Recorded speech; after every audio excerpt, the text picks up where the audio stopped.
आपण पाहत आहात नाशिक खबर न्यूज, जनतेचे हक्काचे व्यासपीठ।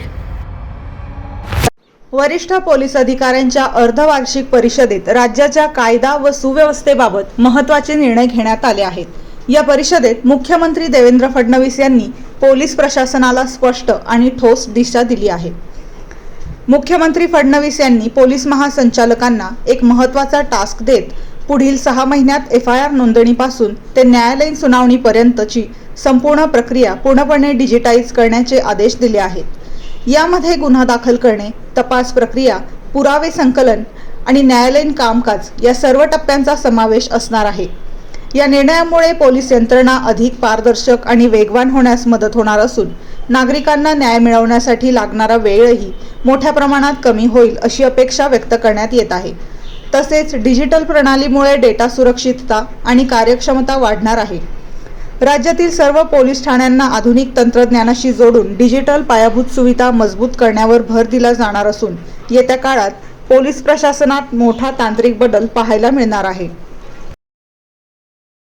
आवश्यकता आहे त्या दृष्टीने काही प्रयोग झालेले आहेत। डीजीने नागपूरच्या एका प्रयोगाचा उल्लेख केला ज्यामध्ये 30% ॲक्सिडेंट कमी झाले आहेत। मुंबई पुणे एक्सप्रेसवेवर ॲक्सिडेंट्स कमी झाले आहेत। तशा प्रकारचं मॉडेल हे तयार करून महाराष्ट्रामध्ये ॲक्सिडेंट्स कसे कमी करता येतील, रस्ते अपघात कसे कमी करता येतील या संदर्भातली चर्चा झाली। राष्ट्रीय सुरक्षेचे मुद्दे असतील आणि सायबर स्पेस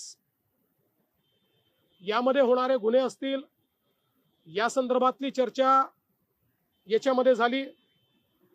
विशेषतः ड्रग्सच्या संदर्भात पुढच्या काळामध्ये ड्रग्स फ्री कॅम्पस ही जी काही एक संकल्पना आहे ती अधिक दृढतेने कशी करायची या संदर्भात आज विचार झाला आणि त्या संदर्भात एक पुन्हा वेगळं सादरीकरण आणि त्याची एक स्ट्रॅटेजी ही या ठिकाणी डीजी तयार करून आमच्यासमोर ठेवणार आहेत आणि पुढच्या काळामध्ये ड्रग्सच्या विरुद्ध एक खूप मोठी लढाई ही महाराष्ट्रामध्ये सुरू करण्याचा निर्णय हा देखील आज आपण या ठिकाणी घेतलेला आहे। फॉरेन्सिकची आपली जी पेंडन्सी आहे ती आता बऱ्यापैकी आपण कमी केली आहे, पण ती रिअल टाइम बेसिसवर कशी आणता येईल या संदर्भातली आपण चर्चा केलेली आहे। वेगवेगळ्या गुन्ह्यांच्या संदर्भात जे प्रमुख गुन्हे आहेत त्यात कुठल्या जिल्ह्यांचं काम चांगलं आहे, कुठल्या जिल्ह्यांमध्ये अजून काम करण्याची आवश्यकता आहे याचं ग्रेडेशन करण्यात आलेलं आहे। आणि पुढच्या 6 महिन्यात आजचं जे स्टेट ॲव्हरेज आहे त्याच्यापेक्षा वर प्रत्येक जिल्ह्यांनी जायचं अशा पद्धतीनं एक टार्गेट ठरवण्यात आलेलं आहे। आणि विशेषतः चांगलं काम करण्याबद्दल डीजींचा एक दर महिन्याला पुरस्कार आज या ठिकाणी देण्यात येईल। जे चांगलं काम करतील त्यांना डीजी दर महिन्याला पुरस्कृत करतील आणि ज्यांचं काम ॲव्हरेजच्या खाली जाईल त्यांना इंडिकेट करतील की तुम्हाला सुधारण्याची आवश्यकता आहे।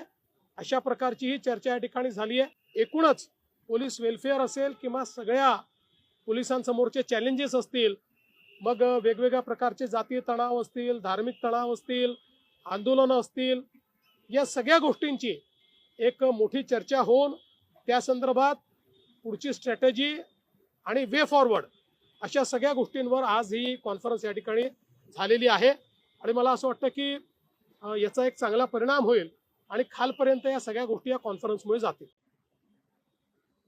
आपल्याकडे तंत्रज्ञान फार मोठ्या प्रमाणात आहे। विशेषतः आर्टिफिशियल इंटेलिजन्सचा उपयोग करून आपण मोठ्या प्रमाणात काही टूल्स तयार केले आहेत की ज्याच्यामुळे एखाद्या गुन्ह्यामध्ये FIR पासनं तर चार्जशीट पर्यंत अनेक गोष्टींमध्ये आपण त्याचा उपयोग करू शकतो। आणि म्हणून मी एक टास्क आज पोलीस महासंचालक महोदयांना दिली आहे की पुढच्या 6 महिन्यात ही सगळी प्रोसेस डिजिटाइज झाली पाहिजे, ज्यामध्ये एव्हिडन्स मॅनेजमेंट सिस्टीम ही ब्लॉकचेनमध्ये नेता आली पाहिजे आणि FIR पासनं चार्जशीट पर्यंत ट्रायल पर्यंत सगळ्या गोष्टी या डिजिटाईज झाल्या पाहिजे, कारण ती कॅपेबिलिटी आता ती फक्त सर्वदूर सर्व पोलीस स्टेशनमध्ये एस्टॅब्लिश करण्याची आवश्यकता आहे. तर त्याही दृष्टीने आपला प्रयत्न असणार आहे.